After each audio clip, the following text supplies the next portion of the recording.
What's up, guys? Thank you so much for watching. This is it. This is the complete edition of Halo: The Fall of Reach. So if you don't know already, I did split up The Fall of Reach into two different sections. Part 1 and 2 came out in December of 2025 because it was used as a primer for Silent Storm and Oblivion because it takes place just before those two books do. And then I read through those books, Cold Protocol, Meridian Divide, and Battleborn, up until Fall of Reach, part 3 through 6, which is all 2552 and the actual, Fall of Reach. And so when I split those two, I knew I was going to have to re-stitch them together to make one long format video, so that's what this is. You'll notice a slight quality difference in sections 1 and 2 to sections 3 and 6, only because when I did the first part of the videos, I didn't have a mic. I do now for part 2 of that video.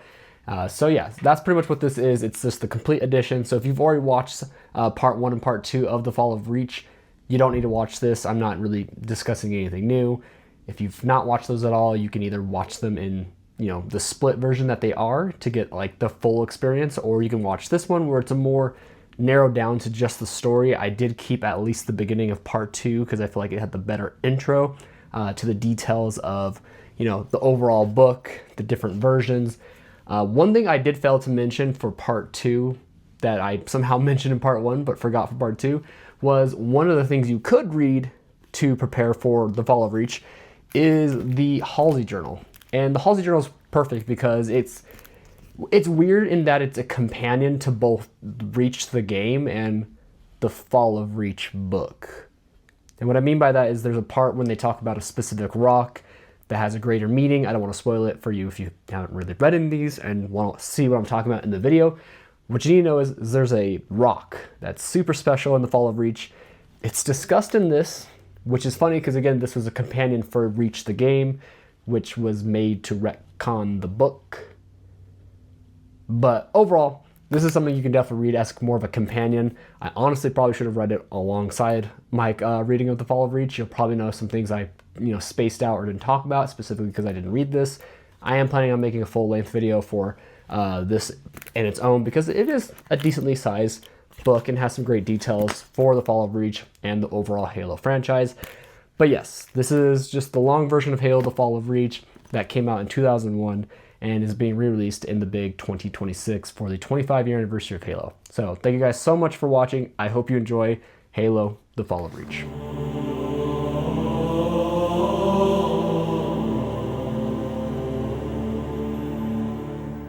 Okay, in all seriousness though, we are going to be talking about Halo: The Fall of Reach.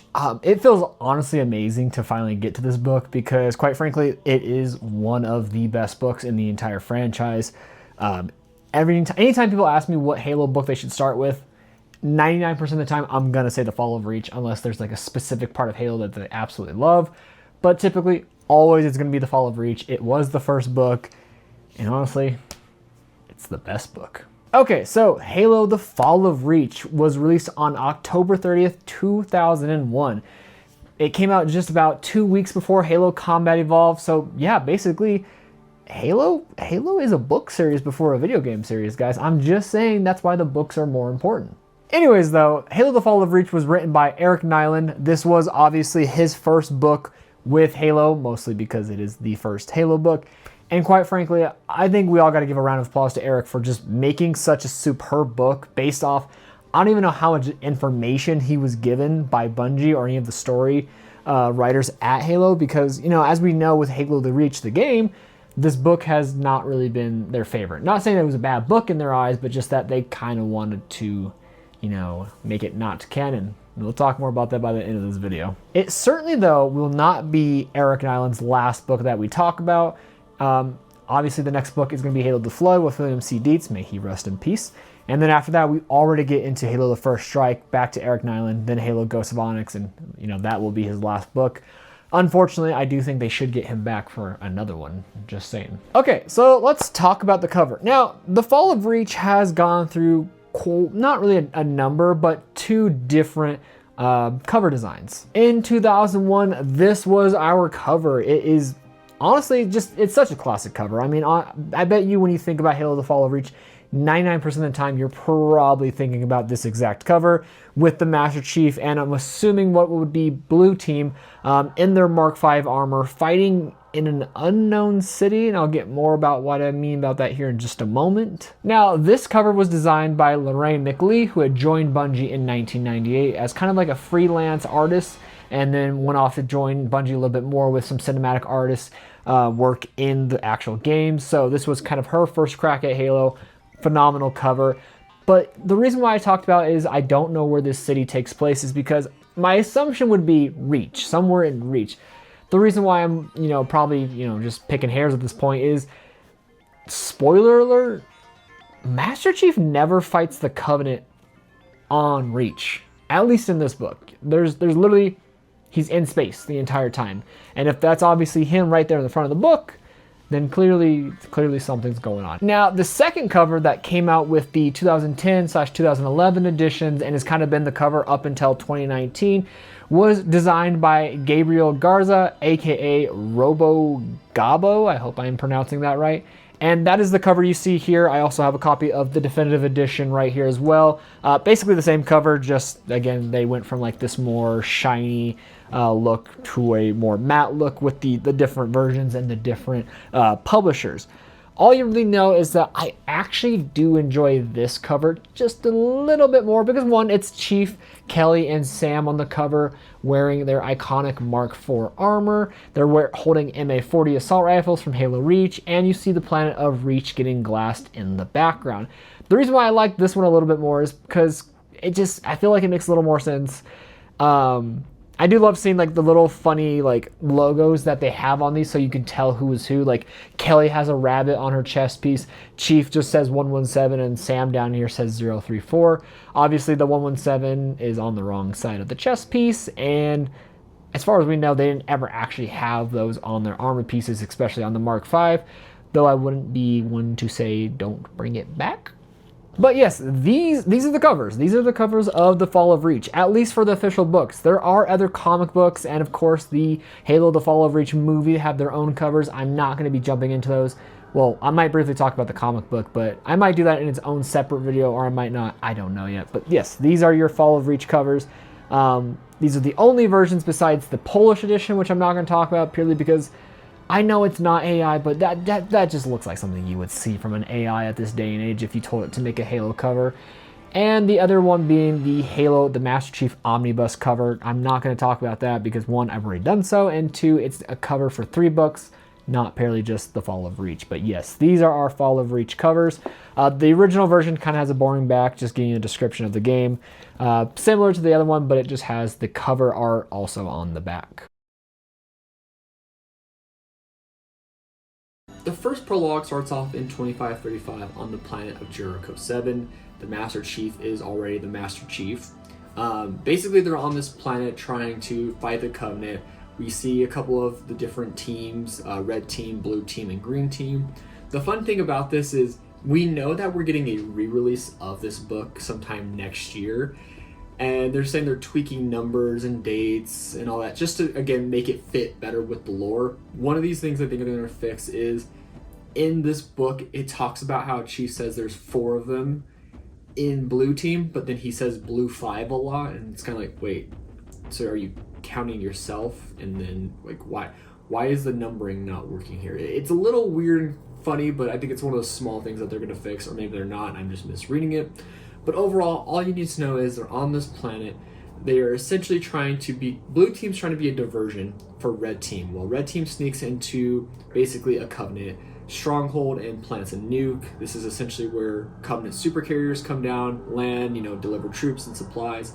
The idea is while blue team is being that diversion, red team will sneak in, plant the bomb, so that way when a ship comes through again, they can set it off, making, a giant bang go off in this place.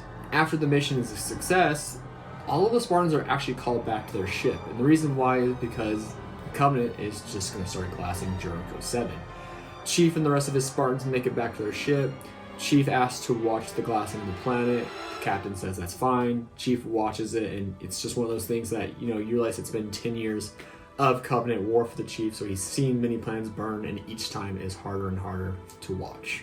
So then we switch gears back to August of 2517 when a young Lieutenant Jacob Keyes is on board a shuttle with Dr. Catherine Elizabeth Halsey, as well as the AI known as Torin. Keyes is here because he is essentially supposed to be acting as like a security guard for Halsey, who is a civilian scientist who is employed by the Office of Naval Intelligence, aka ONI. And the reason he is here is because Halsey has, read his file, and she knows that he's good at keeping secrets. There's a major plot point that happens to him in his past that while everyone else is testifying against their original CO, he kind of keeps himself reserved, doesn't say anything, and Halsey likes that trait, especially given the fact that she is here to observe a child for her Spartan program, and so having someone who can keep a secret is integral to what she's doing. As they make their way to the planet of Uranus 2, Halsey explains to Keyes that they're here to observe a child that could be the difference between, life and death, the beginning or the end of humanity. On the planet, they make their way to Elysium City, to one of the school districts, where they see this young boy playing King of the Hill. He's getting in there, he's fighting, he's punching, he's getting hurt. He doesn't care, but he is winning. This is a boy who's very brash, very arrogant, but also keeps winning. He every other kid doesn't want to play with him because of how well he does, how brutal he can be, and how often he wins. 117. He is known as Subject 117 to Halsey, aka John. Halsey goes up to him, and if you've seen the Fall of Reach movie, you know what she does. She talks to him. A lot of our major quote lines that we get with Cortana in Chief are, reminiscent of who Halsey was at this time, like saying, "You like games, so do I." They do the coin flip game. Chief wins, or John wins, I should say, gets to keep the coin and runs off. Halsey being like, "Oh, I shouldn't call him John. I can't have attachments to this child." One thing you'll know about this book, at least at the very start, is it jumps months quickly. Like 1 minute we're in August, then we're in September, then October, then November. Like it goes quick, and then we even jump years even quicker. But all you need to know is directly after her interaction with John, we immediately jump about a month later, and now she's standing inside of an amphitheater on the planet of Reach. All 75 children have been brought to the planet to essentially be conscripted into the Spartan 2 program. Before that, though, Halsey is talking with Deja, a dumb AI that will be essentially the teacher of the Spartans for their academics, while also talking to Chief Petty Officer Franklin Menendez, who will be training these Spartans to become soldiers. During this conversation, Deja recommends to Halsey that maybe the children should be lied to about why they're here, or at the very least be given targeted amnesia so they start to forget their past as normal kids. I find this a little interesting because, as we know, if you've watched the beloved TV show, guys, you will note that in that one, Silver Team doesn't remember their past. They've all been given these pellets that suppress their emotions. They have had target amnesia that suppress their memories of just ever being normal kids. And that's very reminiscent of what's happening here. Deja says we should lie to them or we should make them forget. Halsey says no, because lying to them sets up a future of problems should they find out the truth. So imagine kind of like how Johnny Halo Rings in the TV show, when he finds out he actually had a normal past, how he was targeted, how he was lied to, how he was made to forget, how angry he was with Halsey. The Master Chief in the actual canon doesn't have that. He knows what happens to him. He knows he was kidnapped. He knows he was, subjected to like the most brutal training and childhood he could ever have. And yet, he doesn't blame Halsey. He's not mad at Halsey. He is okay. He believes that he belongs right where he's at. So maybe Halsey in the Silver timeline should have taken some notes. Now, after Halsey pretty much explains to the kids why they're there, they're going to be, humanity's greatest heroes and champions. There's a weird line where after all this happens, the kids leave. Halsey pretty much has internal dialogue where she says Oni sees the children who don't make it out of the Spartan program as acceptable losses. And throughout this book, or at least this 2 sections, we see Halsey very much tormented by what she's doing. She doesn't really try to justify it as much as we are led to believe. I feel like with the games and more recent media, it always makes it seem like Holiday just doesn't care what she did. Like, oh, like it was for the greater good.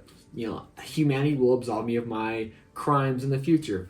Oh, like everything I did is justified. And it feels like she just doesn't care. But in this book, she cares. She's tormented. She hates that she's doing this to these children. Half the time, she has to remind herself not to call them children. She has to call them test subjects or recruits or Spartans, just never children. She's constantly trying to erase that part of it, that term that is applied to them, but it's not easy for her. We then trans over to the next day. John is woken up to immediate intense training, 100 push-ups, 100 jumping jacks, 100 sit-ups. It's nonstop go for these 6-year-old children. And during all this, John has no idea where he's at. He doesn't know any of the children. He just wants to rest, but he's never given that moment to really rest and, take in everything that has happened. After morning calisthenics, they are then sent to Deja to learn more about history, math, all that kind of fun stuff. This is when they learn about the Battle of Thermopylae, the Spartans. The next thing they do is have yet another training course where they play Ring the Bell. The objective is for a team of 3 to make their way to the end of the course, ring the bell.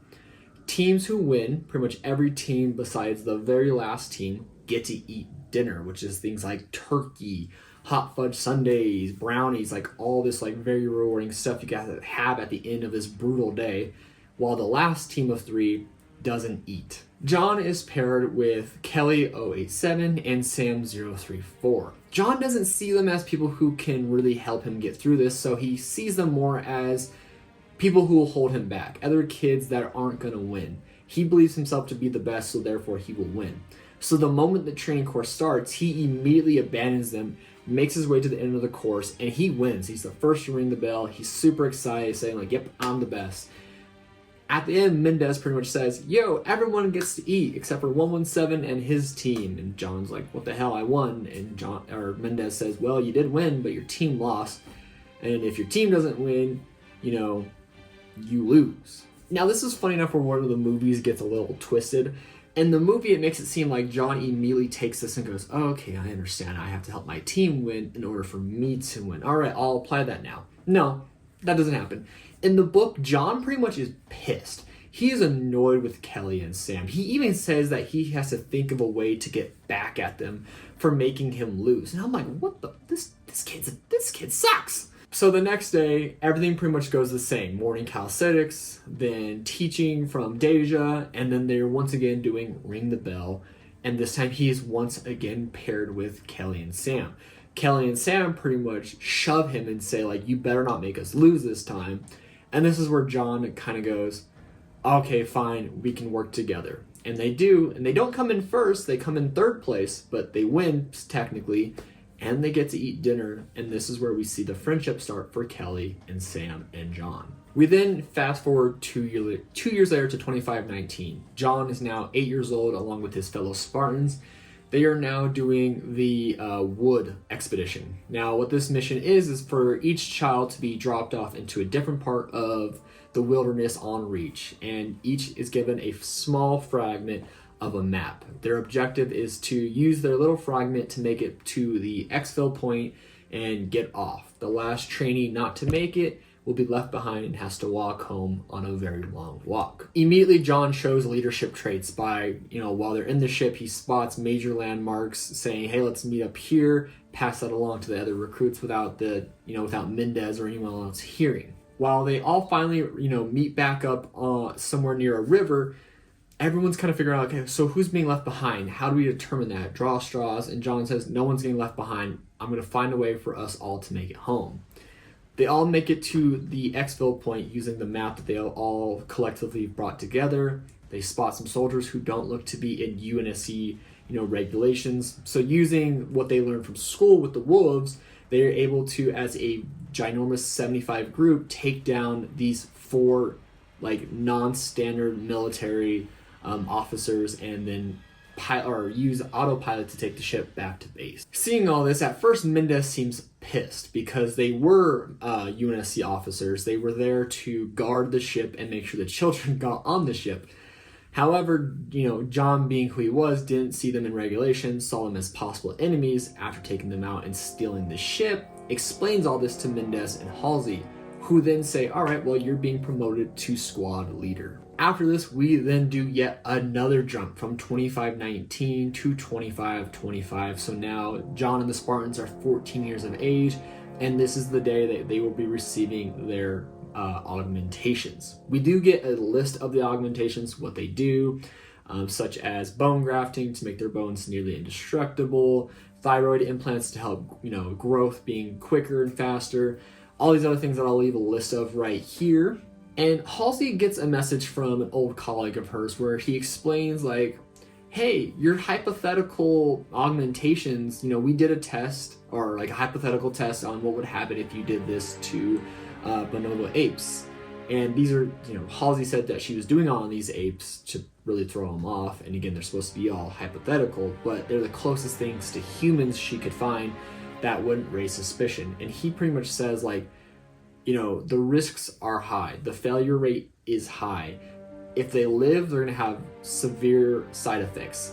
If they do live, some of those side effects could be to the point where they're like with Parkinson's, they're deranged, like malformed, but death is the most likely cause. And it's funny here because Halsey kind of notes saying maybe we should delay to try and reduce the risks. And it's Deja, the dumb AI here, who is pretty much trying to justify why they need to speed this up, like why they need to go through with the augmentations. She even says herself, like, Dr. Halsey, like, you can delay, but remember, your superiors want soldiers. If you delay, they'll just replace you with someone who doesn't like have these thoughts that you are having. And quite frankly, you're the only person that should be on this project, but you will be replaced if you don't. And so it's Deja and it's Oni who are all shoving Halsey to doing this. It's not ever really Halsey going, well, that sucks to suck, let's just move forward. After the augmentations, 30 of the children die. Well, I guess teens at this point. 30 of the teen Spartans die. A dozen of them survive, but they're all malformed, Parkinson's, like you name it. They have some sort of defect that prevents them from being a normal Spartan. These are people like Saren Osman, who will become, the head of the Office of Naval Intelligence, aka Sync Oni. But those who do survive obviously become people like the Master Chief, Frederick 104, Samuel 034, the best of the best. Though John doesn't take this, easily. He sees the Spartans that died and the Spartans that, are no longer Spartans as his own failure. He said, I'm squad leader, what could I have done to prevent this? Mendez says, sometimes you have to send your men in to die for a worthy cause. Never waste their lives, only use them in the best way you can. And even though John, sees what he means, he still doesn't view this as an acceptable loss. We then transition over to John training in a training facility, and it's here we get to see like what it's like to be a Spartan. And I feel like in the movie, it makes it seem like John and the Spartans just got right back up after augmentations and everything was fine, but it's not. Like, John talks about how just walking, like, is difficult. His bones ache. His eyes bleed every morning. He has severe headaches constantly. And some of the Spartans, like, take longer to heal. For example, Kelly took a while to heal from the augmentations. They weren't even actually sure if she was going to live. While other Spartans, like Sam, healed quickly. Sam got right back up, not the next day, but relatively quicker than most of the other Spartans. And it's here when he's in this training facility, he starts to see the difference. Reaction time is quicker. Things falling, things moving seem slower to him. He's able to lift heavier weights. He keeps thinking something's wrong with the atmosphere, like the gravity well within this ship. But it's not. It's him. He's moving faster. Everything is just different for him. And then this is, of course, where John was bench pressing a heavy amount of weight, took the pin off so he could test the gravity in there, forgot to put the pin back on the barbell, and as he was walking out, 4 ODST members walk in and start training, but one of them, can't lift the same weight as a 14-year-old kid, loser. Then he wavers a little bit, the weight falls off the side without the pin, he gets pissed. John tries to say, that's my fault, my apologies, here's the pin. the ODSTs are like, okay, buddy, well, you think you're funny, and they all start fighting him just for John to absolutely mollywhoop them and pretty much kill them. Now, he doesn't intentionally kill him. It's just the fact that, one, he is, being attacked, he's doing self-defense, and he doesn't understand his own strength. We then fast forward a few months, and Halsey comes back to Reach and realizes her Spartans aren't at the normal training facility. Halsey being like, yo, Mendez, where's my Spartans? He says, we have some underground caverns that I had to move them to train them because, well, quite frankly, after your Spartans got back to the planet and we started hand-to-hand combat training again, they killed 4 of our trainers. And that made me realize that we can no longer train them like normal. So then he takes her to one of these underground caverns, and we see that the trainers are now within Mark 1 Milner, or like what was originally like inspiration for Milner, like these big mech type suits. And the Spartans are moving fast and they're hitting hard, that they're still not killing the trainers, but they're hurting them within this armor set. Mendez notes that Spartans can run up to 35 miles per hour. They can lift twice their body weight. They can virtually see in the dark. Certain Spartans are even like greater in those charts, such as Kelly can run faster than the normal 34.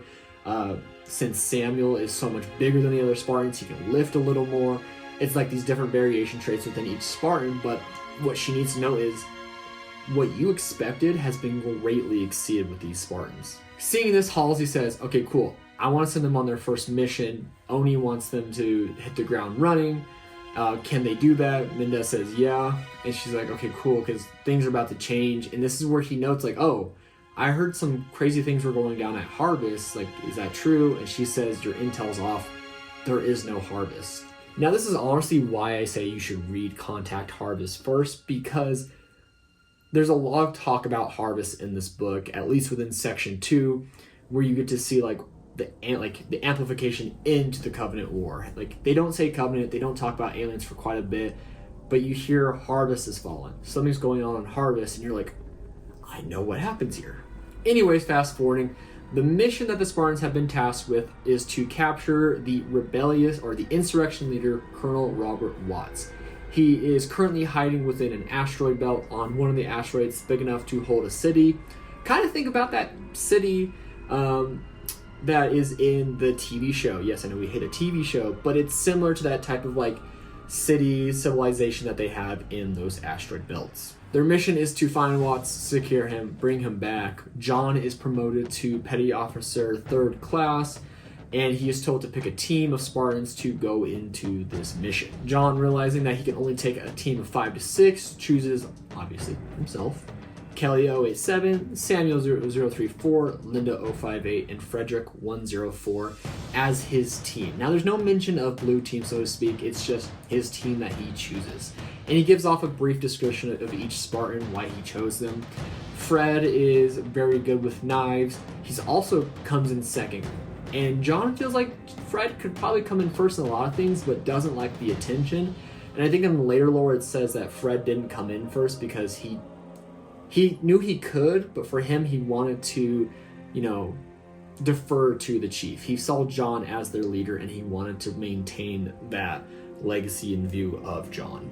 Linda 058 obviously being the best sniper, but also the quietest on the team. Kelly 087 being the fastest, and Sam being the biggest, but also kind of like their demolition expert. Like, he brings bombs and stuff a lot with him. Like, I kind of wish we had him more in games because he's kind of a psychopath. Now, the mission pretty much goes off without a hitch. The team sneaks on to a cargo ship that is heading into this asteroid belt to the specific city. They find one of the cargo containers that contains the luxury items, chocolates, cigars, champagne, and realize this is definitely going to Watts, place a tracker on it, and we'll follow it to him. That specific cargo container goes into the tallest building in the city. They make their way in without ever being seen or heard. When they are even seen, the enemies quickly neutralized. And they make it into this room where there's a few guards guarding Watts, and obviously Watts himself. Now, in the movie, it shows how Sam got cocky, and someone tried to shoot Sam, and John pushed him out of the way and therefore got shot. That doesn't happen actually in the book. John just walks in and he can't shoot the enemy because they're kind of right next to Watts, and Watts is supposed to be taken alive. So he kind of has this moment where he's kind of a deer in headlights. He can't really do anything, giving his enemy enough time to react and shoot at him. He dodges quick enough, but he does get a shot into the rib cage, and that is pretty much how he gets wounded on his first mission. Fortunate enough that it's very easy for them to, take out the rest of the enemy, secure Watts, get off the ship. John receives a Purple Heart, and he's, obviously quickly taken care of with the wound. And it's a very easy mission success for them that, it fills John with pride, but at the same time, when they're escaping, they have to detonate these bay doors that will pretty much open a hole for them to escape from the asteroid. This leads to a lot of civilian and contractor deaths that doesn't sit well with John at first, but he quickly shoves it away, saying, okay, this was a mission, my team's okay, mission was a success, I gotta keep moving forward. About a month later, John reaches amphitheater, the same amphitheater that him and the Spartans came into the first time when they were conscripted by Halsey. And this time there is now, Mendez, Halsey, Vice Admiral Stanforth, and a cool, creepy, Grim Reaper looking AI known as Beowulf. This is where Vice Admiral Stanforth pretty much tells the Spartans that Harvest has fallen to an unidentified ship. We obviously know this ship from Halo Contact Harvest. He then talks about how ships were sent in through both the CMA, which was what Johnson was part of in Contact Harvest, as well as UNSC ships that were sent to investigate, and all these ships fell. And this is cool because if you remember from my little epilogue part from the Contact Harvest video, in that Mac talks about how he saw other ships coming to Harvest and he tried warning them to run away, but they were ultimately destroyed. These were the ships that were sent originally. One of the ships does escape from Harvest and makes it back to Reach, but it's through a few weeks of travel because their slipspace engine was damaged. And this is fortunate because this is a time when the Cold Protocol does not exist. So if that ship had immediately gone from Harvest to Reach, Reach could have fallen much quicker than it actually does. Obviously, so this is here where we discover about the Covenant and how they are the instrument of the gods and all this kind of stuff. And Stanforth pretty much told the Spartans that their training is to be accelerated. They're going directly into the Milner section of their, training, essentially the last section of training. Mendez is leaving because he's going to be training the next group of Spartans, and that the UNSC is in full mobilization. Before Mendez leaves, he talks about the different ways of winning with Chief, and he feels like one of those ways is surrender, but he says that surrender is not an option for people like Chief and Mendez John and Mendez, because he doesn't view, one, they're as people who can surrender, and two, he doesn't perceive the Covenant as a species that's just going to let humanity surrender. It's kind of going to be a fight to the death, type situation. He also gives John back the coin that John originally got from Halsey when he first met her all the way back in 2517. Mendez gets up, shakes John's hand, says there's nothing more he can teach him and that he believes John is prepared. And then he turns and leaves. And this is something I didn't realize, but this is the last time John will ever see Mendez. We then shift gears. The Spartans are being transported upon a frigate known as the Commonwealth by Captain Wallace to the planet of Kai Ceti 4 so to receive Milner. They still have no idea what Milner is. They believe it to be some sort of weapon. When they get there, they find out that there's a Covenant cruiser very close by. The cruiser pretty much gets closer because it has, more advanced slipspace technology. And then we have a quick dogfight between these two ships. Utilizing, Archer pod missiles, 2 Mac shots, and a Havoc nuke, all the UNSC is able to do is briefly damage this Covenant ship, while the Covenant ship was able to severely damage the Commonwealth to the point that the captain informs Halsey that he's just going to have to do a flyby, and all the Spartans and her are going to have to get on a Pelican and fly down to the planet. Right, the Spartans make it down to the planet, take a 15-minute elevator type thing down to this very deep sub-level base, where they see a room full of technicians, multiple AIs, and mannequins holding armor. This is when we get to see what Milner is. It is the armor the Spartans will wear. We get a brief description of the materials and the overall like specifications of what the armor can do. She also explains that non-augmented people, cannot wear it because the armor reacts so fast that it essentially just crushes your bones if you're not augmented. And even in the movie, it explains it pretty well that, even Spartans, it's unknown whether Spartans can wear it either. Like, they should be able to because of how, strong their muscles and bones are, but they're still worried that maybe they can't. And so obviously when she's asking for volunteers, everyone raises their hands. Unlike the movie where John says, no, I'll be the volunteer.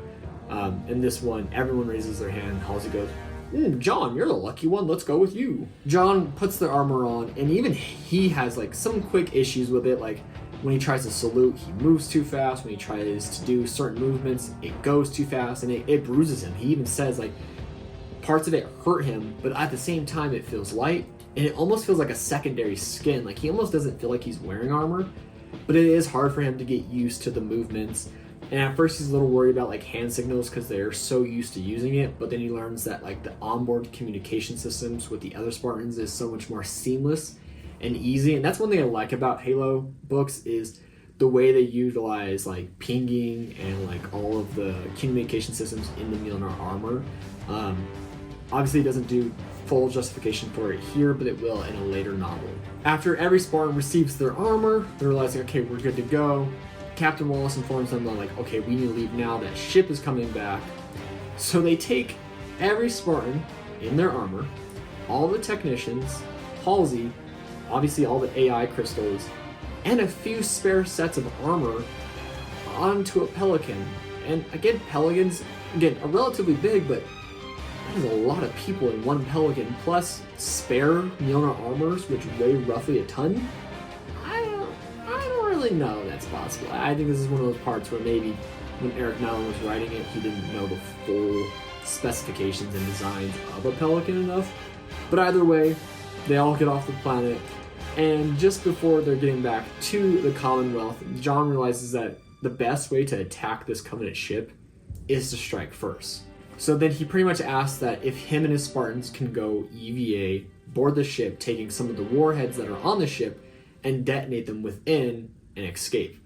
Halsey's a little hesitant at first, but she ultimately sees the logic in John's plan. This is where it's a little weird because, obviously in the movie we only see what's technically known as Blue Team go up there, but it almost sounds like all the Spartans go EVA, but obviously most of them get split up, and the main focuses are on our three Spartans, which are John, Kelly, and Sam, who make it in.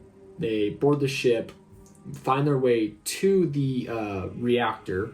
They encounter a couple of jackals. One of them is able to fire at John, but this is where Sam pushes John out of the way and takes the bolt. And at first he says, I'm fine, everything's good. They make their way to the reactor, plant the bombs. John then turns to Sam and says, all right, your orders, you have to stay here and pretty much like guard the warheads to make sure they go off in the next 3 minutes. Kelly's confused, but both John and Sam know that Sam's armor has been, punctured. He's compromised. There's no way he's making off this ship because the moment he steps out into the vacuum of space, his armor will decompress and he will just die instantaneously. And John is more stoic in this than he is in the movie, but it is this moment where even internally you see John doesn't want to leave Sam. Sam has been his brother from day one.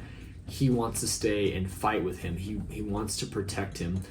He'd rather die with him than leave him, but ultimately he realizes that he has to set an example for the rest of the Spartans. If, he has to spend this one life. This is what Mendez was talking about. After, saluting each other, John and Kelly make their way off the planet using their thrusters. They make it to the vacuums of space, and it's here that they make their escape, and Section 2 ends. So that is Fall of Reach Sections 1 and 2. Now, Halo Silent Storm will pick up just a couple months later in 25-26, which is why, again, I wanted to start with this book and move into that one. But yeah, that is the story. Now, I did a lot of preparation for this. I read the book, obviously. I read the comic. I watched the movie.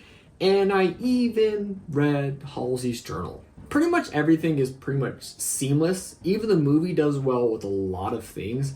Though again, there's parts that are a little like weird because it's like Halsey never has the saying like better to separate the chaff from the wheat when it comes to like the trainees. Matter of fact, I don't think it ever mentions that any of the children die or run away. Not run away. A lot of them try to run away, we know that. But I don't think it ever mentions that any of the Spartans die during training. So that part where she's like, oh, separate the chaff from the wheat never happens. Halsey's more reluctant to do things. She's actually more pressured by Oni and Deja. Whereas in the movie, it seems like it's her saying, we have to accelerate training. We have to do this. We have to do this. Like, it doesn't matter. It's all justified. Do not worry. That just doesn't happen. She's very much more, reluctant to do anything that will harm the kids. And of course, the biggest thing is there's a heavy focus on trying to put Linda and Fred in a lot of these scenes when Linda and Fred don't even show up until that first mission when they're already 14 and augmented and try to get Watts. And that's kind of the only mission that they're pivotal in this book. They do make appearances obviously when they get Milner, but then when they go onto the Covenant ship, it's just John, Kelly, and Sam. It's not also Fred and Linda. Obviously, I know that when this movie came out, Halo 5 was coming out, and so the focus was try to say like, hey, look, this is Blue Team. This is Fred, Linda, Kelly. This is why they're so important to John in Halo 5. But when it comes to the book, since they weren't as pivotal to John as Kelly and Sam were. So, what should you read, watch, play, and or do in order to prepare for Halo the Fall of Reach? Well, that's a hard one. If you're just jumping into the books, I would say you don't really need to do anything. Specifically, if you're trying to go in chronological order, I would say maybe just read Contact Harvest and then go into sections 1 and 2. But you don't even need to do that because Contact Harvest, the only thing you're going to get from Contact Harvest to this is going to be the Fall of Harvest. And even then, part of this book takes place before the Fall of Harvest. But if you're just wanting to be as engaged in the lore as possible, as chronological as possible, here's what you could do. So one again, I would say essentially you would want to read Contact Harvest. I think it transitions nice and well into this book. Likewise, you could also try and find, hopefully, a copy of Halsey's Journal. Halsey's Journal was part of the Halo Reach Collector's Edition. They're probably harder to find nowadays because obviously the Collector's Edition's not made. I kind of wish 343/Halo Studios would just re-release copies of it. I do believe somewhere on Halo Waypoint you can find a digital version, and I'll leave a link down below if you want to read that. But there's parts in here that talk about her overall thought process when it came to artificial intelligence, Milner, why children were the perfect candidates for Spartan 2, how she came up with things like the Spartan program name, all this kind of stuff that just kind of complements this book really well. The other one you can read, and this one's not as essential, but it's more complementary to the story, is Pariah, the very first short story in Fractures that's going to talk about Soren 066, who is one of the many children part of the Spartan 2 program who, instead of becoming a full Spartan, has something else happen to him. I don't want to spoil it for this specific video. I'll get more into it when I get to Fractures later down the road. You don't have to read this to understand Fall of Reach. It's just very much it complements the story. It adds more to the story than anything else. Last but not least, you could also, if you're more of a visual person, you can watch the movie. I would say the movie, it's actually not as bad as I remember people saying it is. There's definitely parts of it that are weird, like I explained earlier. Obviously, the other thing is Mjolnir armor wasn't as diverse with the different helmet designs and then the numbering on their chest plates. You have to pretty much just think it as this, where it's all the exact same Mark IV armor that Red Team wears in Halo Wars 1 and 2. It's the same armor. Again, the only difference is they don't have their service numbers on the armor, though I enjoy that personally. But yes, you can watch the movie. Just know that there are some things that I have issues with when it comes to lore and how they explain some of the things in there. But two, you could pick up a copy of The Fall of Reach, either the boot camp edition, where it's just specifically the sections that I've read off with a little bit more on Robert Watts, or you could pick up the full Fall of Reach comic book, which will, entail the boot camp section as well as everything else up until the Fall of Reach in 2552. Okay, so let's talk about the actual story of this book. This book picks up in, or at least part 3, up until part 6, which is what we're going to be talking about, picks up in July 17th of 2552. We are aboard a UNSC remote scanning outpost known as the Archimedes within the Sigma Octanus system. The book starts off with Ensign William Lovell, who is basically just manning this outpost. Essentially what his job is to do is to, evaluate probes that are going in and out of slip space, basically trying to see if there's anything in slip space that's going to be coming out soon enough, at least in this sector, that, shouldn't be, such as, pirates, black market dealers, or hopefully not, the Covenant. Lovell kind of saw this as an easy job. He definitely rose up in the ranks in the UNSC, but he was kind of that person who was insubordinate and just didn't really listen well, and so he was pretty much just not stranded, but sent to the gulag of this outpost to basically just finish off his career in the UNSC. However, while he's sitting there just doing his job, he gets a crazy alert, and it shows a large mass within slip space that's going to be coming out of this system soon. However, when he takes this mass and compares it to designs of Covenant vessels, he doesn't see anything that would match a Covenant vessel, specifically this mass that's coming from it. So what he decides to do is just simply log it for, an anomaly within slip space, and hopefully he just sends it off and goes about his day. The next chapter then cuts over to the UNSC destroyer Iroquois within the same system of Sigma Octanus, where we catch up with our favorite boy, Commander Keyes. He is now in charge of the UNSC Iroquois. While aboard his vessel, he does get the update of a strange mass within slip space. Now, Keyes is, a smart person, so he decides to take a look at it and go, well, whoever reported this is correct, that the mass itself doesn't look like it's anything, compared to a Covenant vessel. However, I do know one thing. Keyes opens up a file titled Dimensional Mass Compression in Sha Fujikawa Space, aka Slip Space. Basically what this entry discusses is how multiple objects within slip space often get confused.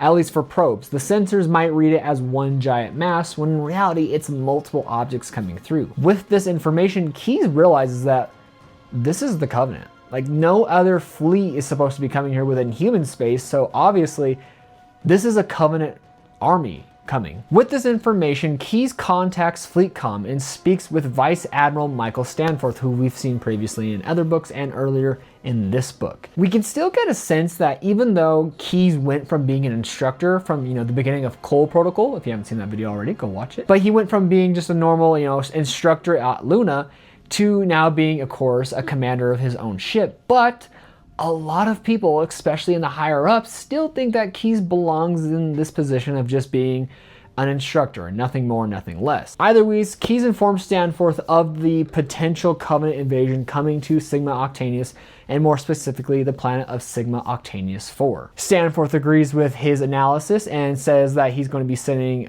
some support to Sigma Octanus 4, and with that, Keyes and his crew then begin their travels to the planet as well and initiate Cole Protocol because the Covenant is coming. Arriving at the planet, Keyes finds 2 Covenant frigates, a destroyer, and a cruiser that exit slip space. Unfortunately for Keyes and his crew, there still won't be backup around for another hour. And that's terrible, because this is a point in the war where things are not going well. One UNSC destroyer versus this many Covenant ships is basically a suicide mission. Fortunately for this crew, Commander Keyes is their commander. Now, without trying to get into too much details, because it's quite frankly a lot for me to try and explain, I'm going to put up this pretty picture that basically explains the Keyes loop. What you really need to know is that Keyes does a lot of amazing yet very risky maneuvers that essentially gets the Covenant to attack themselves and then leave them open for an attack by the Iroquois. This entire thing is successful to the point where he is able to destroy those 2 frigates, the corvette, and this basically leaves the cruiser to drop a couple of drop ships down to Sigma Octanus 4 and then get the heck out of Dodge. Within this moment, we have seen the Keyes loop, one of the most amazing spectacles within the UNSC, goes down in history, and it's one of the biggest things that I think is talked about with Captain Keyes and this book. That 1 hour passes by and nothing's happened besides the fact that the planet itself is under attack by those dropships that the cruiser had dropped off. It dropped around 34 dropships. In that time, though, Keyes has pretty much just alerted the planet that the Covenant is there and that they need to start, getting ready for an invasion. When the UNSC fleet shows up, they bring along with them a ship known as the Cradle. And the Cradle is essentially like this mobile command base that can be utilized to repair ships.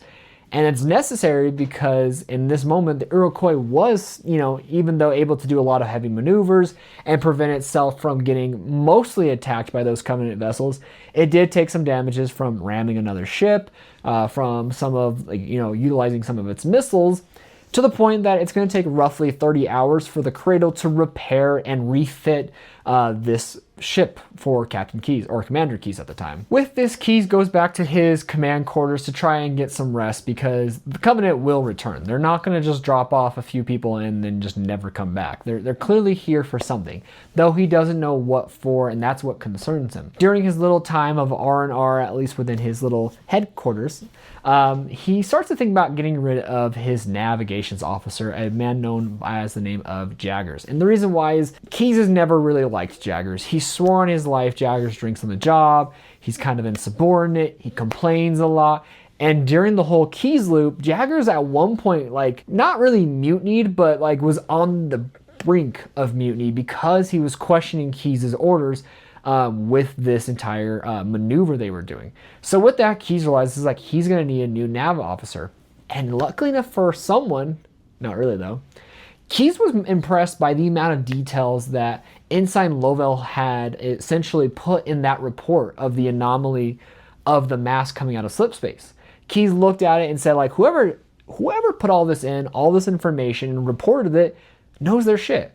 And so with that, he looks into Lovell's background, sees that he's a little bit of insubordination, but he thinks that this is someone who would be perfect along his crew. While this is happening though, Stanforth enters into Keyes' room, and one of the ships that had come in was Michael Stanforth's own ship. And so Keyes and him start talking about the Keyes loop and how well Keyes has actually performed, how Keyes is going to basically need a new nav officer and would prefer Lovell.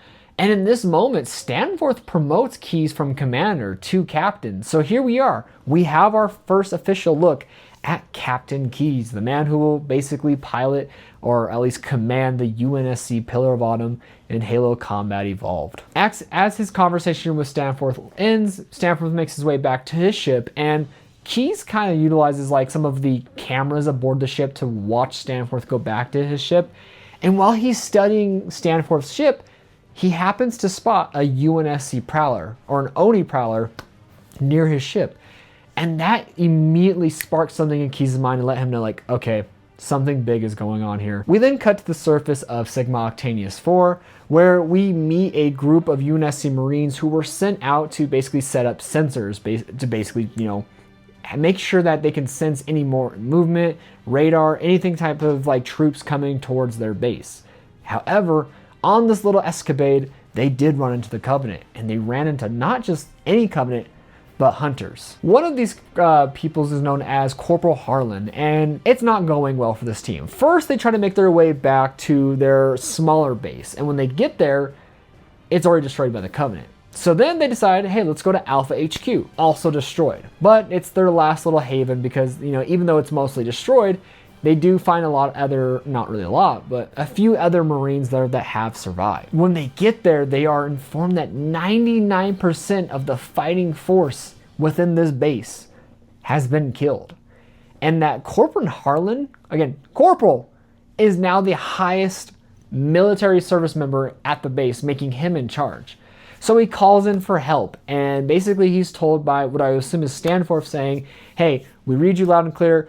It's impossible to extract you right now, but do not worry, help is on the way. Moments later, a single Pelican arrives, and Harlan's like, really? One Pelican? Fantastic, we're doomed. That is until the Pelican doors open, and a dozen Spartans walk out. As the Spartans are coming out and getting situated for, everything that's about to happen, one of these Spartans comes up to Corporal Harlan, and immediately Harlan sees the Master Chief insignia on the armor, goes into a full-on salute, And it is none other than our boy, Master Chief Petty Officer John 117.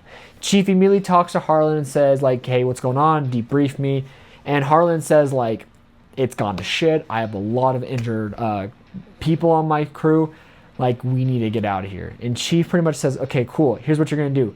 Any injured on the Pelican right now, and the rest of you who's not injured are going to stand guard while me and my team do a couple of quick missions, and then we'll all get out of here. Chief then calls his team leaders to meet with him. We have Red Team Leader, Jerome. Wait, no, he's gone. Fred. No, wait, he's in Blue Team. Joshua 029. As well, we have the Green Team Leader, Linda 058, who is, it's weird, like, it's not rare, nor is it that crazy that many of the other members of Blue Team, like Fred, Kelly, and Linda, have actually gone off and been leaders of different, colored teams. But it is just weird in this moment because I've gotten so used to Blue Team being Chief, Fred, Kelly, and Linda that seeing Linda not on Blue Team and being actually in charge of Green Team was a little bit weird. All you need to know for this is Chief starts talking about their mission. Essentially what their mission is to recon and figure out what the Covenant are doing here. Then second, prevent them from doing whatever it is they're doing. And the way they do this is, they're in a city known as Côte d'Azur. I'm probably pronouncing that completely wrong. Sue me.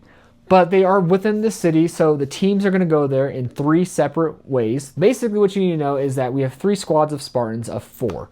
And what's weird about this interaction is when you read Troy Denning's Halo novels, right? When you read Silent Storm, Oblivion, Shadows of Reach, you get this sense that they are family within Blue Team, Blue Team, but within the Spartan program. They're family. They've grown up with each other. They poke at each other. They prod at each other.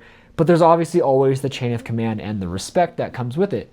But it's just so weird here when Linda and Joshua talk to the Chief because it's so robotic and just severely formal that like the jokes that they usually have aren't there. And even though Fred, I think, only says like a few words in this entire, at least these sections of the book, he too just feels very stiff and robotic that I'm like, this is where I think Troy Denning did a better job with how the chemistry of the Spartans work compared to Eric Nyland. Chief then takes Blue Team through the jungle on their way to the city of Côte d'Azur. In his Blue Team is Fred and Kelly, but also James 005, which I love because my name is James, so I always thought James was cool, even though he's done literally nothing. When they make their way into the city, they go into the sewers and basically use like a snake camera to look outside of all of like the sewers and look in the streets and kind of just recon what's going on. The cool and interesting part here is that Chief for the first time sees an engineer and he's like, we've never seen this before. I could be wrong, but I could have sworn an engineer was in Meridian Divide. You would think I would know that because I just read it. But if I recall, it was such a small part that I don't think it really stuck with me. I'll double check for you, but what you need to know is that right here, Chief is like, he's recording this engineer. It's the first time he's ever seen one. It's the first time he believes anyone's ever seen one. Of course, it's a big war, lots going on. He could be wrong. While he's doing this, though, Chief comes across that the Covenant are heavily defending a human-like nature museum.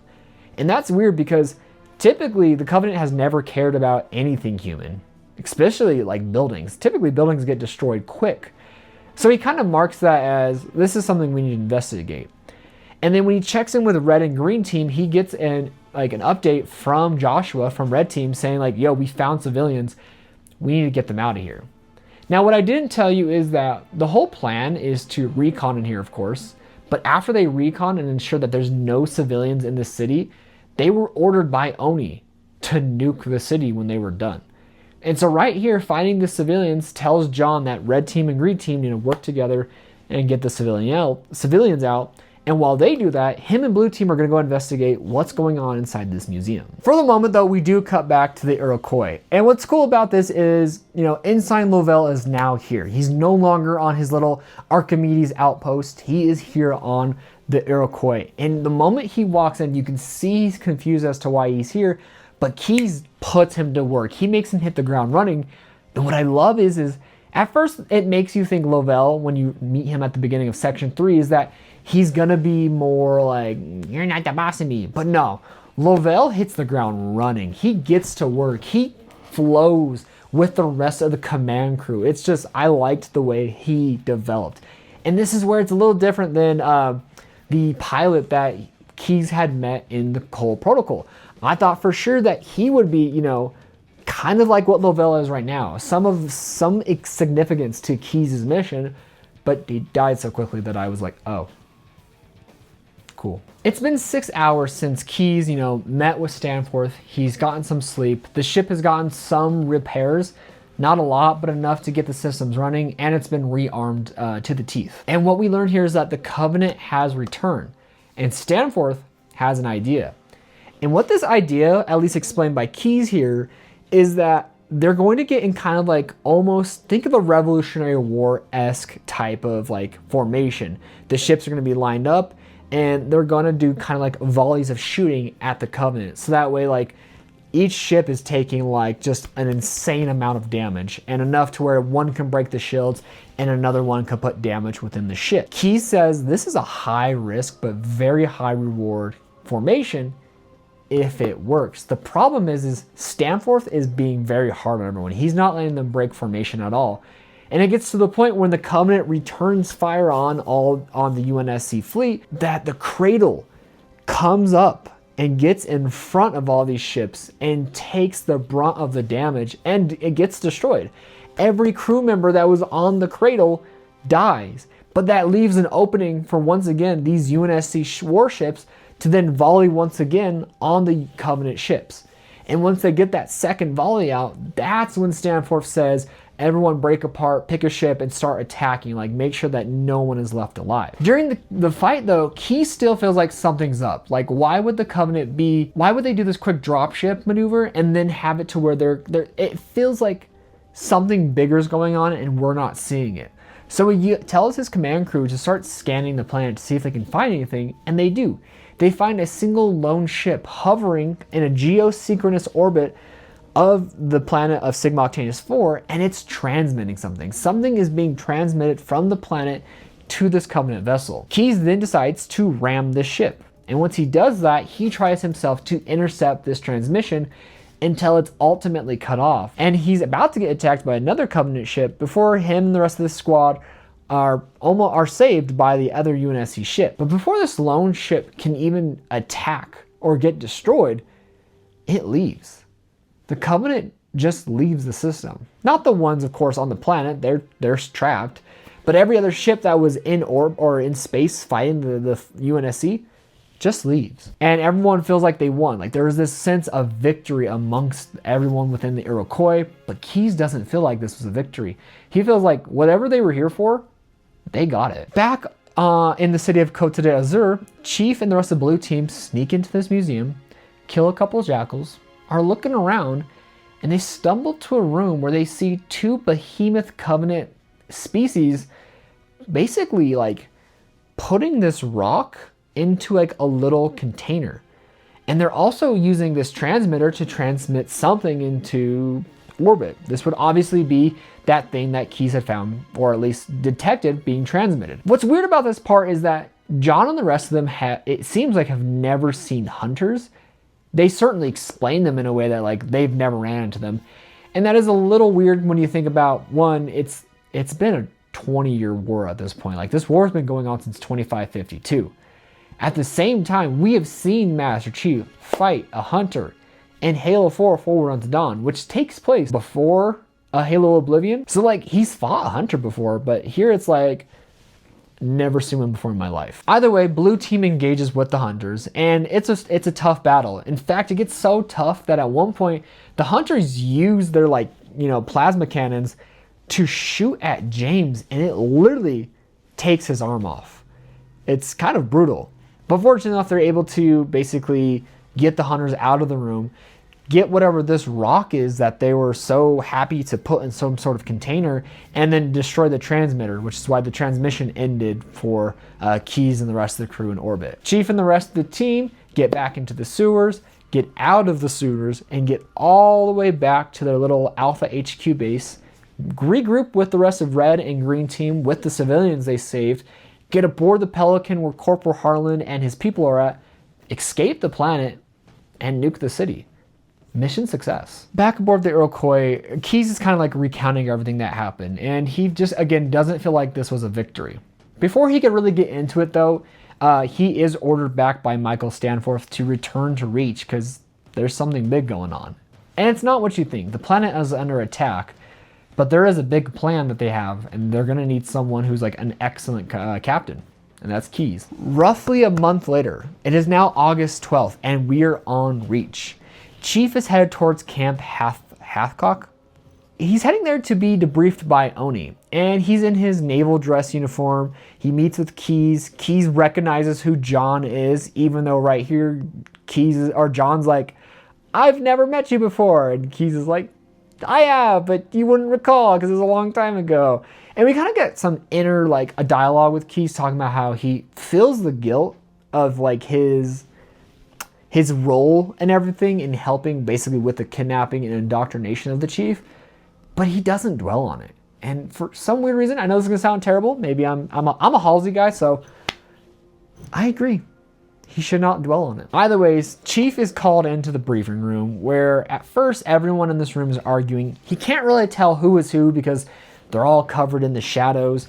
All he knows is that they're arguing, and it's probably more than likely like the top of Fleet Comm and Oni. In this meeting, he's asked about his mission, the details, the rock, the hunters, and then he's asked why he nuked the city. Like, what gave him any belief he should do that? And he says, like, I had my orders by Oni Section 3. So, like, I was just following orders. And then someone in this room calls Chief, and I have it right here, one of Halsey's wind-up toy soldiers. And when he says that, someone in the room, like, barks at this dude and goes, hey, like, say what you want about Halsey or Oni, but this soldier right here has done a lot for us, and you will show him the respect he deserves. And then John is dismissed. He leaves the room, finds Halsey waiting to like just say hi to him, and of course he's immediate like saluting her, being very submissive to her. But it's just because Halsey is, you know, it's basically like his mother. She then tells Chief that she will be meeting with him and the rest of the Spartans soon for something big. And of course he's excited to get back out in the field and do some work. Now I want to pause here because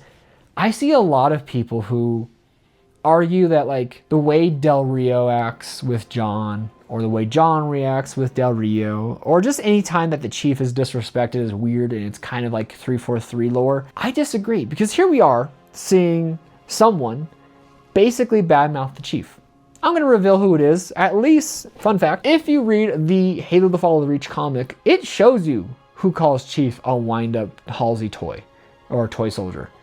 It's none other than Colonel James Ackerson, who we know does not like, well, maybe we all don't know, but for the most part, most Halo fans know who Ackerson is. He doesn't like Halsey, but he has his own ambitions. But either way, it is just to go to show that, yes, Master Chief is a legendary soldier. We see that in Halo 1, we see that in Halo 2, 3, and up until 4 or 5 and Infinite, where like his legend is synonymous within the entire, not just the UNSC, but the Covenant too. He is this legendary status, but that doesn't mean everyone likes him or cares about him. Specifically, the brass. They're kind of like, cool, dude, like, you're still just a toy, get out of here. Either way, about a week later, actually about 2 weeks later, we're in Castle Base. We're following Halsey's character, who, you know, for a brief moment talks about how a lot of her research, especially from the, you know, Project Milner, was kind of like shunted to the side. But fortunately enough, like with the way things are going for the Covenant, or with the Covenant War, and specifically how well the Spartans are performing, she was re-given that budget and re-given a green light to continue that project. We also find that 3 years ago, the Spartan 2 program was publicized. For the most part, the Spartans have been kept under wraps. But here we see that the reason that Oni and the UNSC decided to finally release to the public what the Spartan 2s were, it was to boost morale at a time when the Covenant War was just at such a low point. But one thing to note here is that they don't talk about the actual origins or why they were here or how they got here. They just talk about, hey, the Spartans are here. They're going to be our biggest heroes to fight the Covenant. Oorah. We learned from Halsey's perspective of the meeting that they wanted to know what that rock was and why it was important. And Halsey kind of knew, like, she said it out loud, like, based off the symbols that were on this rock, because it wasn't just your, like, basic igneous rock. There was something about it that was different. It was either something that was ancient covenant or a completely different species altogether. And everyone in the room's kind of like, ooh, don't say that, because that would mean there's another alien like force we need to worry about. And this is important to note because in Meridian Divide, we already have it to where Owen is telling the kids about the Forerunners and Forerunner artifacts. So it's a little weird here to go into Fall of Reach right after Meridian Divide, where it's like the word Forerunner is never used. Even when they find Halo, it's not used. Even looking at this rock and the weird markings and the weird coordinates, never once is the word Forerunner mentioned. So it's kind of one of those things where that's why when the word Forerunner was name dropped by Owen in Battleborn and Meridian Divide, I was like, okay, are we breaking the lore a little bit here? Again, it could be something kept from Halsey. It's not new. Could be something that deeper Oni people know about, like Parangoski, and who just told Owen because he is from Onyx, or at least has been to Onyx. So that could be the reason why, but still here, it was just a little weird to read that. And one fun, interesting thing about this part, I don't know why I'm still holding this, but I am, is while Halsey is doing like all her internal thinkings of how this is more likely something that's foreign, like not Covenant, but a different alien species, Cortana like comes projected in the room and starts talking to Halsey.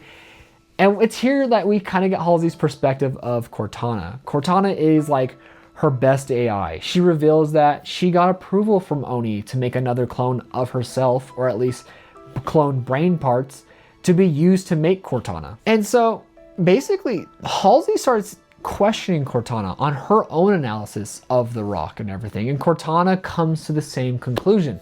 This is clearly either Ancient Covenant or something else altogether.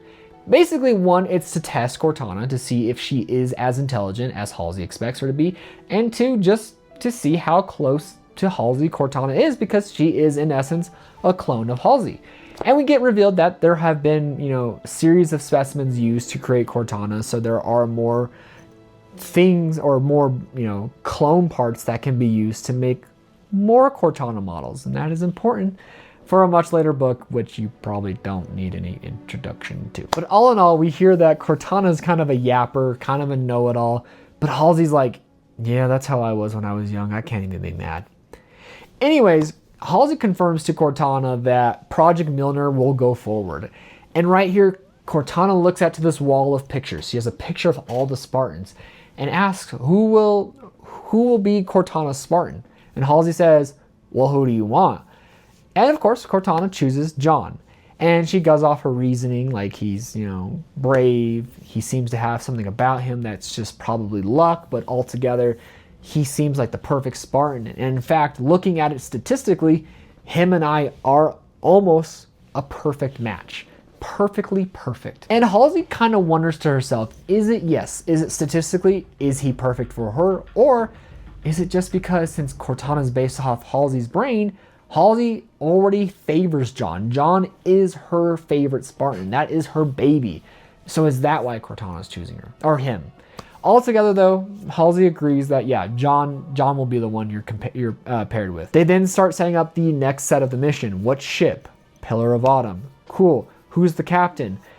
Halsey's like, I got a person in mind. His name's Captain Keyes. 2 days later, on August 27th, 2552, we are back, actually, in the Reach training base where the Spartans were in that amphitheater way back when they were kids, or at least teens, being told about the Covenant is this new alien species that they're going to be sent to fight. We learn here that there's a little over 24 Spartans here, roughly 24, 25 in total. Save for 3, which is Gray Team, and then another who was too injured to return. I've seen 2 reports on who this could be. I think I saw one saying it was Sheila 065, but I think the actual answer is Maria 062. Honestly, I don't actually know who this injured Spartan is. And in fact, I was a little complex because when it said Save 3, I thought they meant Red Team, but at this point, Red Team is considered MIA and basically dead. So it makes more sense that it would be Gray Team, who are still, of course, out and about, deep within enemy lines, doing their own thing like they were doing in Cole Protocol. This is where Halsey starts to talk about their next mission. And this next mission is the riskiest mission possible. They're going to be sending the Spartans to go and find a ship. They will then commandeer this Covenant ship, use it to find the Covenant homeworld, get to the Covenant homeworld, find a prophet, kidnap the prophet, bring it back so that they can force a peace. The book doesn't actually say it, but this is known as Operation Red Flag. It is kind of like the if all else fails, this is it type plan. And one interesting thing here is that John talks about how he's not even sure what a prophet looks like. Like no one here even knows what they look like. Yet once again, in Meridian Divide, we have it to where we see a prophet, a minor prophet, and Owen says, look, it's a Sanshayun prophet. And it's like, what are we doing here, guys? Like, don't get me wrong. I know it was Cassandra Rose Clark's first book, but someone at 343 had to been like, we can't say prophet. We can't use prophets. They're not supposed to know what they look like. Unless, again, Owen just knows more than everyone else. Either way, after Halsey tells them, she says the war is not going well. And that since this is such a high risk mission, they're not actually ordering the Spartans to go, but they're asking for volunteers. Of course, John and all of the other Spartans immediately get up, raise their hand, volunteering for the work. Another 2 days later, we are now at a training facility where John is given updates to his neural interface. Then he's taken to another room where he's introduced to the Mark V.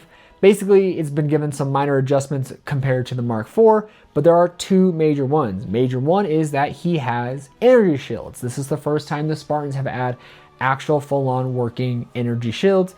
The way it's powered up is the same way we see at the beginning of Halo Combat Evolved.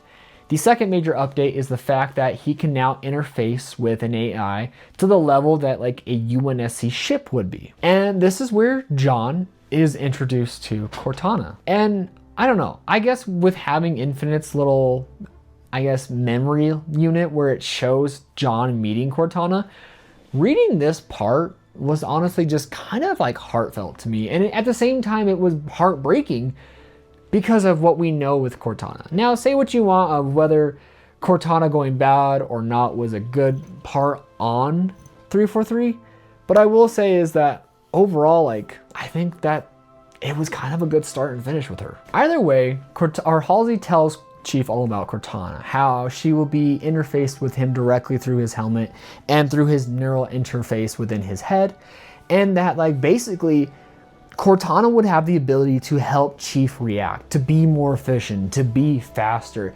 Chief does note he's a little worried about Cortana being able to take control of the armor, but Halsey says no, that's not what she can do.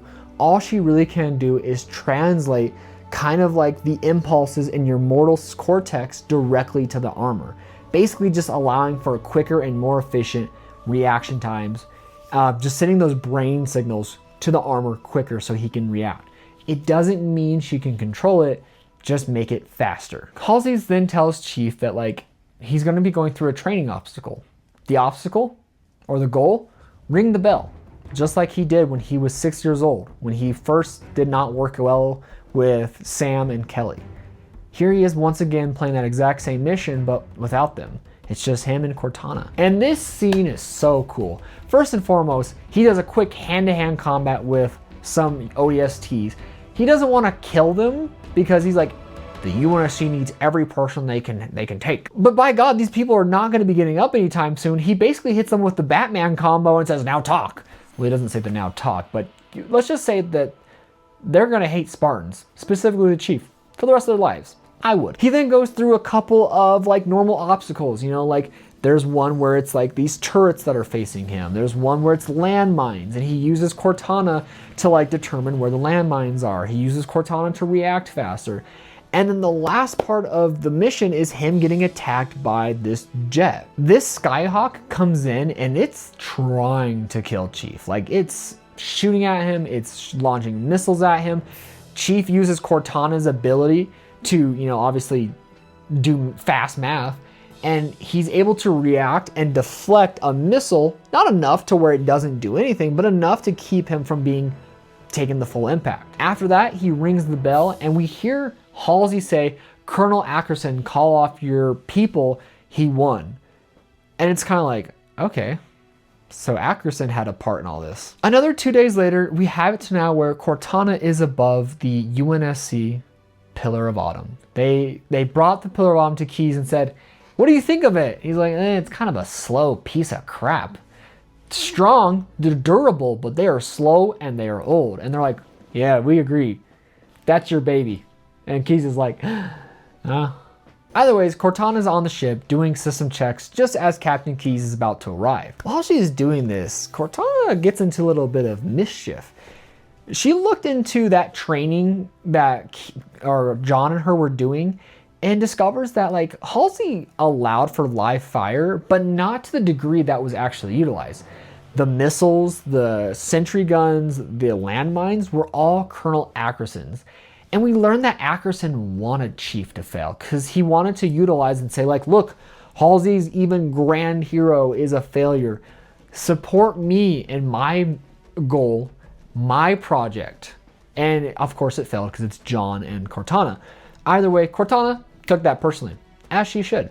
She looks into his CSV, looking into his background, and he was a good soldier. But now he's become more of a political person, and Cortana hates that. So what does she do? Let me read it to you right here. Cortana decides to wire money from Ackerson's bank account to a brothel, knowing that the receipts would go back to his home, where his wife would find them. And then she made it seem like he would ask for a reassignment, for a different area, like the front lines. And even Cortana right here says is like, basically, by the time any of this is like figured out, how it even happened, he's already going to be on the front lines. He's going to be out of me, Chief, and Halsey's face. And I'm like right here, I'm like, I know Cortana and the weapon, aka Joyeuse, are infiltration-esque AIs, but girl, relax. And one other cool thing is that Cortana wants to look more into John. She looks into his background. She hacks into Oni to see that he was kidnapped. And even here, she kind of questions how Halsey could do something like this. But she ultimately believes that the ends justify the means and that Halsey did the right thing. And it's here where Cortana says like she now wants to protect the Chief and she will protect him. She also makes it to where if anyone discovers that she hacked in, it would once again look like Ackerson. Relax, Cortana. As Keyes and the Spartans get onto the Pillar of Autumn, they're all getting ready. 25 Spartans are getting prepped and ready to launch for their mission. But just as they're getting ready to enter slipspace to leave the system, FleetCom contacts them and says, everyone needs to get back to Reach.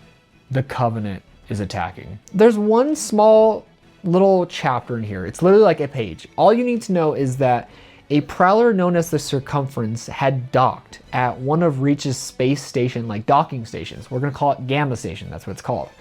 It was here to have its stealth capabilities upgraded.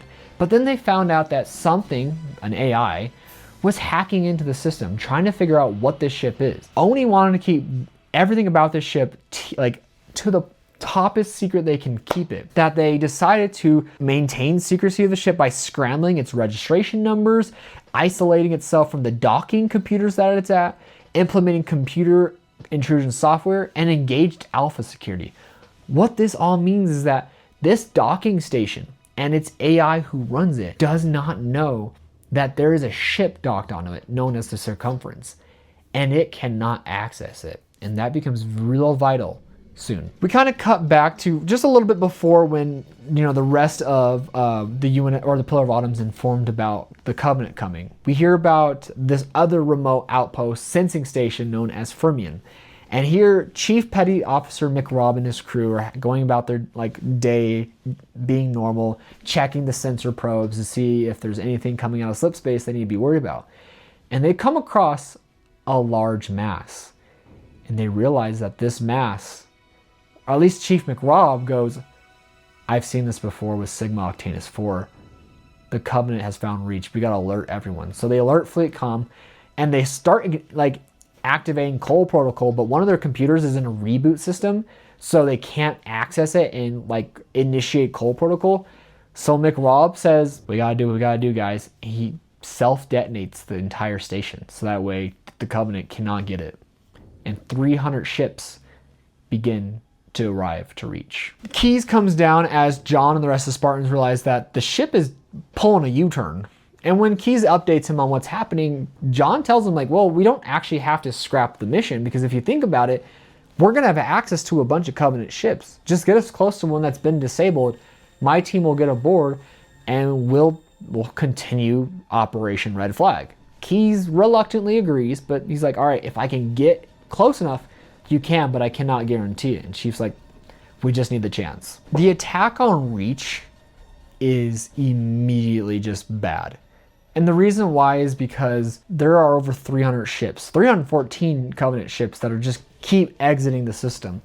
And the super Mac guns, like these ginormous Mac stations, kind of like the ones we see in Halo 2, are doing a really good job at destroying these ships. But now the Covenant's attacking them, and the Covenant's getting down to the surface and taking out their defense generators that will basically allow, if these generators fall, Reach falls. So Keyes has to basically, again, scrub Operation Red Flag. And this is where John tells him, like, hey, get my Spartans down to the planet and they will defend those generators so Reach doesn't fall. And Keyes is like, cool. However, there's another issue. There's a ship aboard Gamma Station that has all of its nav data intact, and the AI, known as Doppler, cannot access this ship, known as Circumference. We need to get a team on there to destroy this nav data. So John's like, okay, cool. Send all the rest of my Spartans down to Reach. They'll defend those generators. Blue Team and I will then get onto this station and destroy the nav data. As John comes in, he tells Fred that he is in charge of the ground forces, while him, Linda, and James, just 3 Spartans, will go to Gamma Station and destroy the nav data. So as this is happening, the rest of the Spartans go to the surface and start defending these generators. John and his team then get to the Gamma Station and begin their operation to destroy the nav data, while Keyes and the Autumn engage with the ships in atmosphere, or at least in space, and things are going well. You know, there's a lot of Covenant ships. They are able to take out this one ship that's like kind of out of the kill zone of a Mac gun, and it's basically sniping ships from a distance. So Keyes rams the thing and destroys it. And it's going okay here, but then he radios the Spartans on the ground team and hears that there's too many forces, like things are getting overrun. And then they lose contact with the Spartan ground forces. He then contacts Chief to see how things are going for him. Landing on Gamma Station, John, Kelly, and James are fighting off waves of Covenant 2. And they're utilizing thruster packs, of course, because they're in 0 gravity at first. But they use a Pelican to blow a hole into the station that they can get into. Unfortunately, while all this is happening, the Covenant place some well-placed needlers on James's thrusters, making him lose control, and he goes spinning out into space. And that's the last time you ever see James 005. He'll never return. He's gone. He can't come back. He's dead. Get over it. Inside, John and Linda come across 4 Marines. 2 of these Marines are important because it's Johnson and our sweet, sweet boy Jenkins, who we've not seen since Contact Harvest. So it was exciting to see both of these boys back. Chief obviously hasn't seen Johnson since Halo Silent Storm, which I think it was sad that he was not back in Oblivion. But again, right here, you know, Johnson, those stories don't exist yet, but it feels weird when they talk and it's very formal. Yes, sir, Master Chief. I'm like, ooh. Either way, inside of this station, things are going to shit. Like, there's a lot of Covenant. So John basically finds a Pelican within this station. Because remember, it's an orbital docking station, so there's ships everywhere. And he uses this ship to, fire on the Covenant, extract the Marines, shoot at the Circumference's bridge command window, get in, destroy the nav data. He then gets back on the Pelican and he's getting ready to leave the station when he realizes that the bay doors are closed and the AI can't open them. So Linda's like, don't worry, I got you. She gets out, manually opens these bay doors, and as she's doing this, she's attacked by the Covenant, and she is shot multiple times with plasma rounds to the point that Johnson and these Marines have to get out and pull her inside. I'm not going to question how they carried her, but they did. They got her back inside. They then make their way to the UNSC Pillar of Autumn. John basically checks over Linda and finds that her lifelines are slim to 0. and she basically dies. He then gets back to the Pillar of Autumn and talks with Keyes. He says, all right, when are we going to pick up my Spartans on the ground? And Keyes is like, we're not. We lost contact with them, and there's no way we can get down there. We have to leave the system. We got to continue Operation Red Flag with just you. And he's like, okay, cool. What about James? He's still out there, like, scan for any IFF tags. There's nothing. They can't find him. And as this is happening, as John is realizing that he might be it, he might be the last Spartan to be alive, Keyes orders Cortana to jump into slip space, utilizing random coordinates. And Cortana starts putting in these coordinates. And again, John's over here just like thinking about how he's it. He's the last Spartan. And when he looks at the coordinates Cortana's putting in, he's like, those look familiar. And she's like, oh, weird. Don't worry about it. And the Pillar of Autumn makes their jump into slip space as the Covenant begins their glassing of the planet of Reach. In the end, you know, we don't get a timestamp exactly, but Cortana reveals that one, everyone who was non-essential went into cryo. John, being one of them, is in cryo. So is the captain. And she reveals that the coordinates that she had thrown in weren't random like they're supposed to be.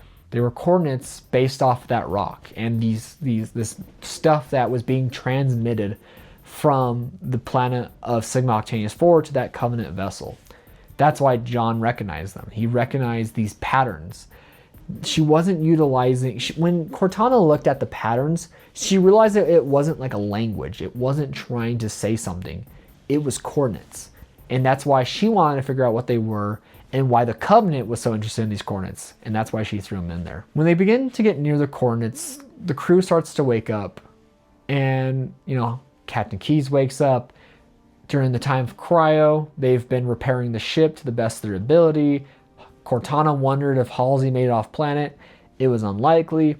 But overall, what you need to know is that the crew wakes up. Everyone's feeling pretty shaken because Reach fell. But as they're feeling this despair, this defeat, they come into the command bridge and look out into the distance of where they have come to.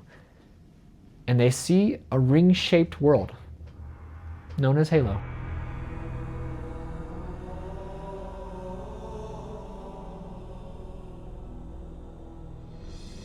And that is the Fall of Reach. Now, I'm going to briefly go over the adjuncts. Remember, the adjuncts are just extra content at the end of the book.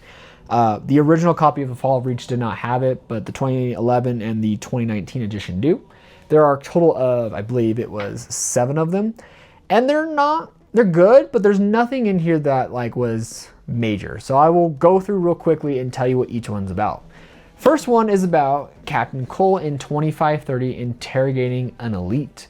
An AI known as Salupsil is just basically recording the interaction.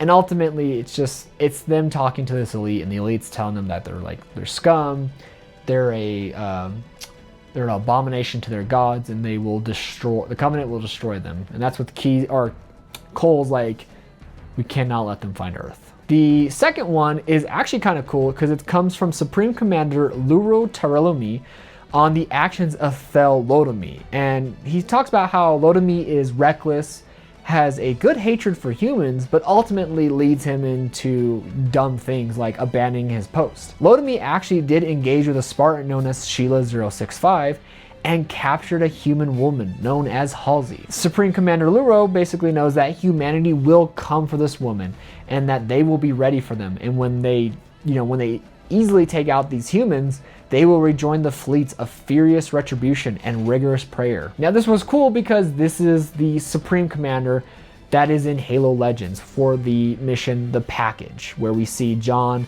and the rest of the Spartans go and save Halsey. The third one is kind of an attachment to that same story, but this time it's from a human perspective. We have Vice Admiral Berlin Trusky to Captain Lucius Jurin, who basically talks about what happened on the planet of Meridum and how Halsey was captured. Spartan Sheila 065 was killed by an elite, and now that they're sending Spartans to extract the package.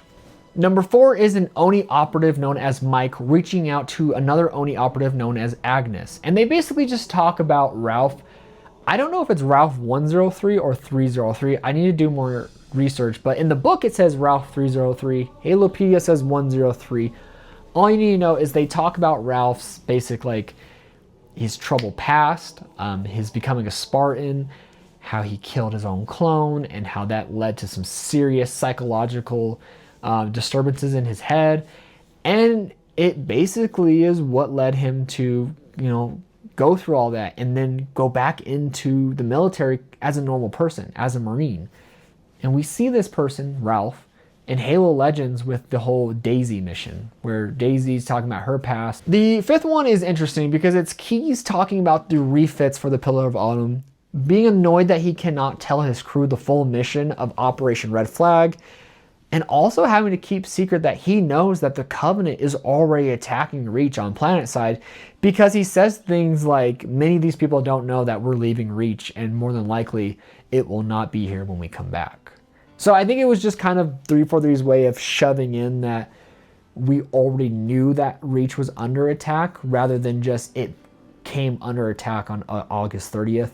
It's just that, similar to Battleborn with Meridian, they were just keeping most of the attack under wraps, which is still weird because a large Covenant fleet shows up, but we'll talk about that later. Number 6 is a transcript of a conversation between a Sergeant Schicker and a Sergeant Poteet. This one is mostly the description says. It's determined if these people knew or how they may have known of the incoming attack on Reach by the Covenant, because the conversation is these two men basically catching up, talking about the state of war, and that Sergeant Schicker is feeling paranoid that something's happening because he's seeing Spartans on Reach, and typically where Spartans are is where the major battles are. And if they're on Reach, does that mean they're here? And then the last one's just kind of a winter contingency declaration of supplemental orders for Oni. Basically what it says is that it gives Oni agents the ability to disobey direct orders from the chain of command so long as they are captain and below. I don't know what the importance of this was. I'm assuming it's some of those extra bits from the Reach information lore drop that we got, and to show why Halsey kind of was able to do what she wanted during the fall of Reach, rather than, or not the fall of Reach, but Halo Reach the game. Either way, that is the end of the adjunct. Some cool, interesting stuff in there, but let's talk about the book in general. I'm honestly not gonna sugarcoat it. This is the best book I've read in this long line. From Cryptum till Fall of Reach, this was peak. I could not put the book down. I loved Captain Keyes' character again. I loved seeing John and the rest of the blue team. What was the only rough part about this book was knowing how dated a lot of the information was, because we have it to where we know about the foreigners, we know about the hunters, we know about engineers, and yet half the time you have to act like none of them exist. And how half the time they say they've never heard of these things or seen these things, yet some of the past books do show that they do. Of course, they're books that came out after the fact, but it's just sometimes, it's a little weird, it's a little inconsistent. I don't know if there's really a way to fix it without rewriting major sections of the story that I'm like, it's fine. Look, it is fine. It's inconsistent.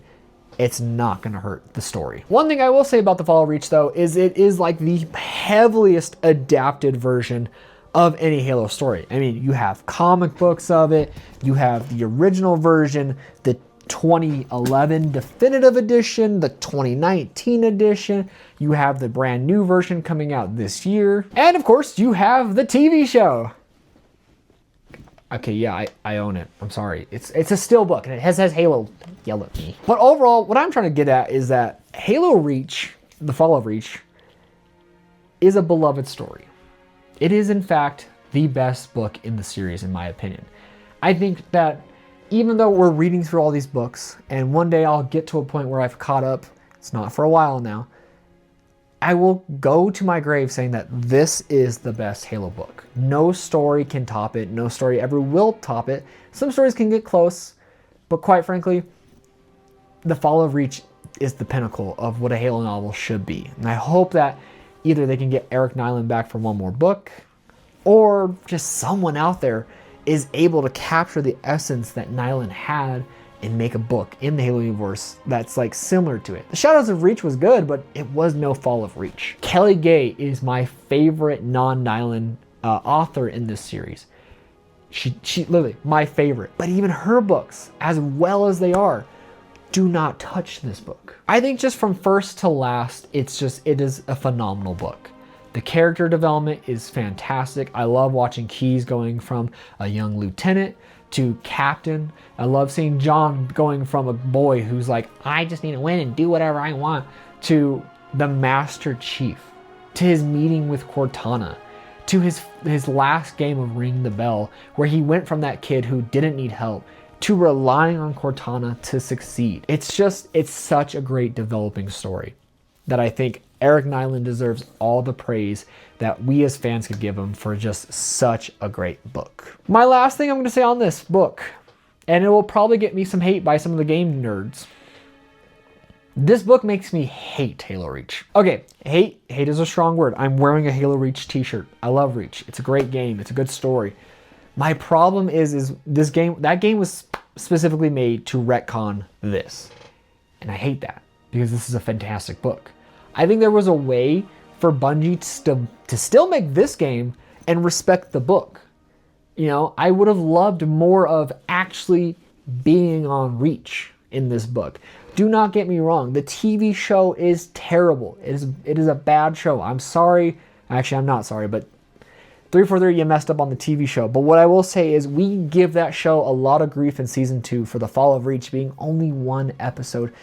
But like, here's something I'm going to show you. Out of this 350 plus page book, it's like 415 now with the extra goodies. But out of this large book, that much, okay, that little bit compared to this is the adjunct. That little bit is all of the Fall of Reach. And most of it isn't even the Fall of Reach. The Fall of Reach happens like here. You lose even more pages because some of it is just the Milner upgrades, talking about Chief getting Mark V. The actual Fall of Reach is only a few chapters, and it's quick. They're told, yo, come back. Reach is under attack. They get there. They find out they need to go down to Reach to protect generators. There's nav data on a docking station. Chief, go there. Come back, we're done. That is the Fall of Reach. So all I'm saying is the game Halo Reach did better with the actual Fall of Reach. It was fun playing on Reach. It was fun seeing the development of the Covenant starting their small attack to a full-scale invasion leading to a glassing. But the story and the overall like importance of Halo was captured better in the book. If you asked me, which would you need more to prepare for Combat Evolved? Halo Reach the game or Fall of Reach the book? Buddy, it's gonna be the Fall of Reach. Because the Halo Reach game doesn't do much to set up the actual story. It does a better job of explaining why Cortana has the coordinates to Alpha Halo. I do think the whole rock thing in here was a little goofy. Because like, really? We've had access to Alpha Halo's coordinates this entire time in a stupid rock? It just made more sense in the game that Cortana and Halsey had stumbled upon a Forerunner ship and they studied it and it had the coordinates. That made more sense. It was cooler too. But overall, this is just such a better story. And I loved it. Reading this got me giddy. It made me want to play Combat Evolved. Playing Halo Reach doesn't ever make me want to play Combat Evolved. It does at the very, very end when I see the beginning of Combat Evolved with Pillar of Autumn arriving to Alpha Halo. But from the moment I was reading this, I was like, I want to play Combat Evolved. So, what should you read, watch, do, and or play in order to prepare for Fall of Reach? Realistically, you don't have to read anything because from all these books, the only reoccurring character, of course, is Chief, Keyes, Halsey, and Johnson. Johnson's role is so minute that it's not even really existent, so you don't need to read Cold Protocol or Contact Harvest. Keyes doesn't really mention much of what happened in Cold Protocol. I think there's like one mention of it, but it's not like you need to read Cold Protocol to understand it. It would help if you want to learn more about his past and why maybe the brass looks down upon him a little more, but it's not important. And the last time we see Chief is in Oblivion. That's in 25-26. Like 26 years prior to sections 3 to 4. And again, this is technically the start of this book can be used to prepare for Silent Storm and Oblivion and Collateral Damage. So realistically, you could use this to prepare for more books. You don't really need anything to prepare for this book. I think it does a good job of being its own thing. It's why I tell people, if you're going to start on any Halo book, start with the Fall of Reach. Now, you could play Halo Reach. It's a good, somewhat supplemental help. Not really, because it's trying to retcon this. So, you know what? I take that back. Don't read it. You could read the comic book. The comic book helps with visual aids. And actually, the comic book, fun fact, has extra bits. There are parts in the book, or in the comic, that aren't in the book. But that's because 343 made the comic book and probably add more extra stuff to make it flow and to have just some of those extra bits, specifically Colonel Ackerson's and a little bit more. So you could read the comic book. And honestly, I'd recommend it. Comic book is fun. But overall, thank you guys so much for watching. I will see you in Halo: The Flood.